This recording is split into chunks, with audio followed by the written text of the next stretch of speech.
Cancel Netflix. 2-3 ദിവസം മുന്നേ നമ്മുടെ മസ്കണ്ണൻ, അതായത് ക്രിപ്റ്റോ ബ്രോസ് ഒക്കെ സ്നേഹത്തോടെ മസ്കണ്ണൻ എന്ന് വിളിക്കുന്ന എലൺ മസ്ക് മൂപ്പരുടെ ട്വിറ്ററിൽ പോസ്റ്റ് ചെയ്തൊരു ട്വീറ്റാണത്.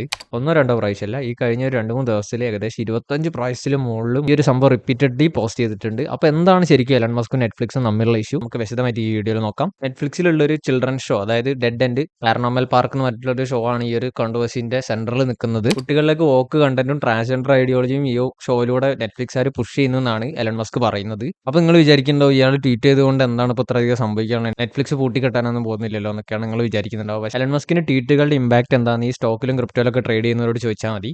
നല്ല രീതിയിൽ മാർക്കറ്റ് മാനിപ്പുലേഷനും നല്ല രീതിയിൽ മാർക്കറ്റ് ഇമ്പാക്റ്റും വരുത്തുന്ന സംഭവങ്ങളാണ് എലൺ മസ്ക് എപ്പോഴും ട്വീറ്റ് ചെയ്യാറുള്ളത്. ആ ഡോജ് എലൺ മസ്കിന്റെ ട്വീറ്റ് മാത്രം വെച്ചിട്ടാണ് ഭയങ്കര വലിയ അടിച്ചു കയറി പോയത്. നെറ്റ്ഫ്ലിക്സിന് ഏകദേശം $15 ബില്യൺ ഇടിവാണ് ഈ ഒരു ട്വീറ്റുകൾക്കും ഈ ഒരു ബോയ്ക്കോട്ടിംഗ് ക്യാമ്പയിന് സ്റ്റാർട്ട് ആയതിനു ശേഷം സംഭവിച്ചിട്ടുള്ളത്. എലൺ മസ്കിന്റെ സപ്പോർട്ടേഴ്സ് ആയിട്ടുള്ള കുറെ പേര് ഇതിനോടകം തന്നെ അവരുടെ നെറ്റ്ഫ്ലിക്സ് സബ്സ്ക്രിപ്ഷനും ക്യാൻസൽ ആക്കിയിട്ടുണ്ട്. പെരുതിയിൽ എണ്ണ വയ്ക്കാന്നൊക്കെ പറഞ്ഞോണം ഈ ഡെഡ് എൻഡ് എന്ന് പറഞ്ഞ ഷോന്റെ ക്രിയേറ്ററും കുറെ സംഭവങ്ങൾ ചെയ്ത് കൂട്ടിയിട്ടുണ്ട്. നമുക്കറിയാലോ ചാർലി കർക്ക് എന്ന് പറയുന്ന ഒരു ആക്ടിവിസ്റ്റ് അമേരിക്കയിൽ വെടിവെച്ച് കൊല്ലപ്പെടുകയാണ് ഉണ്ടായത്.